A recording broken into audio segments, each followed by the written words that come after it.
Okay, so today we are going to learn how to measure the RPM or speed from the feedback device like encoder. It may be absolute encoder or it may be incremental encoder.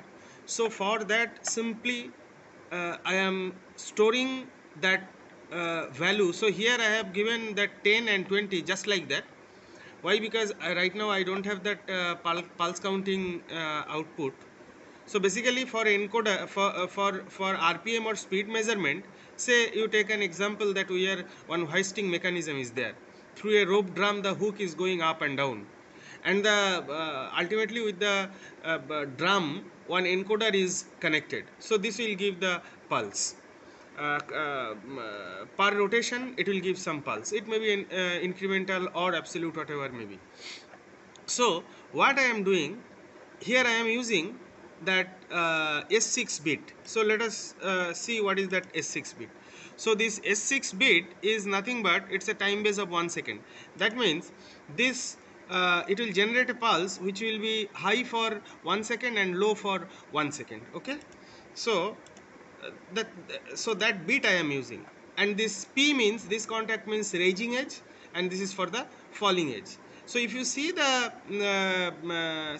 diagram, so every this raising edge, once the raising edge is occur, after 1 second only the falling edge will occur.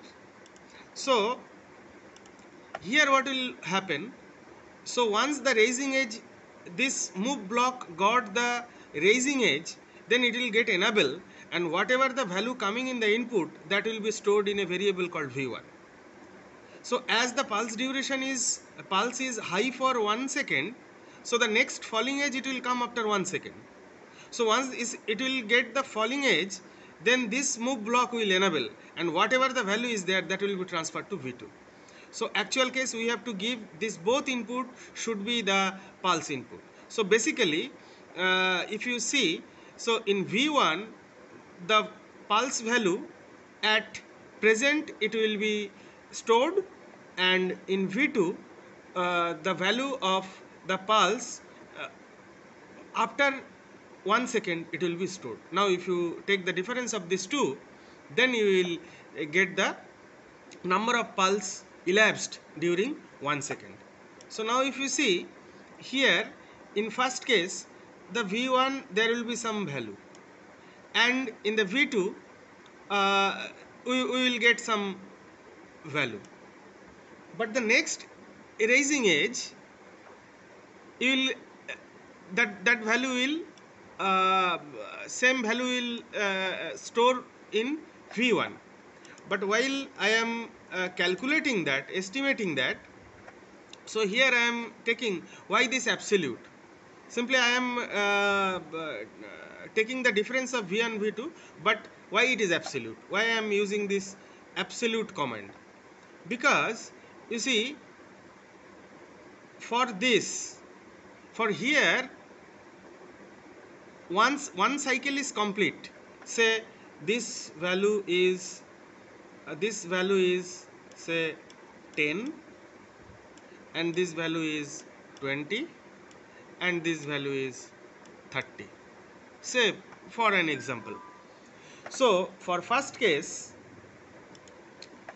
if I do V1 minus V2, so this will be negative. Okay, and for the second instant, this V1 is positive and V2 is means V1 is higher than V2. So this sign, it will be always, it will be changing. So that's why I have taken the absolute. In the code I have taken the absolute command, absolute value. Okay, now how to calculate that?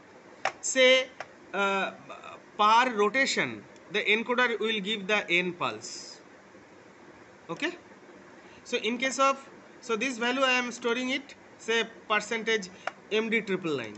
So if the number of pulse is n, then the RPM it will be RPM, this will be that percentage MD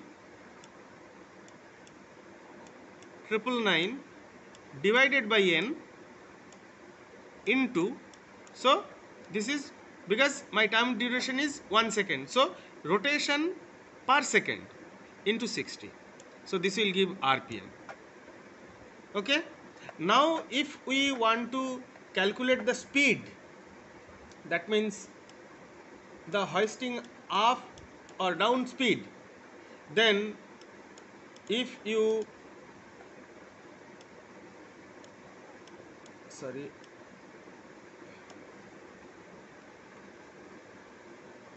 so this is percentage md 999, if you divide it by 10, so this is rotation per second. So one rotation, say drum dia, say the drum dia is d, so it will be one rotation, it will be rotating this pi d. Okay, that much meter per second. So this is the way to, this is one of the way, there are several way. The easiest way to measure the rpm and speed of a hoisting mechanism taking the feedback from encoder is that. Okay, so here we are using 1 second. We can use, you can use different bit. For higher speed you can use 10 millisecond, you can use 100 millisecond. So normally 100 millisecond and 1 millisecond is the common practice, because that much faster it will not happen, because rpm is a very slow process, it will not change the process parameter. So normally we will be using 1 second or 100 millisecond, that is the common practice. So hope this so now I'll what I'll do, I'll run it and once show.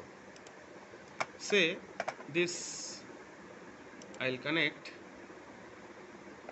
Now you see immediately, so let us transfer the project to PLC, build and transfer.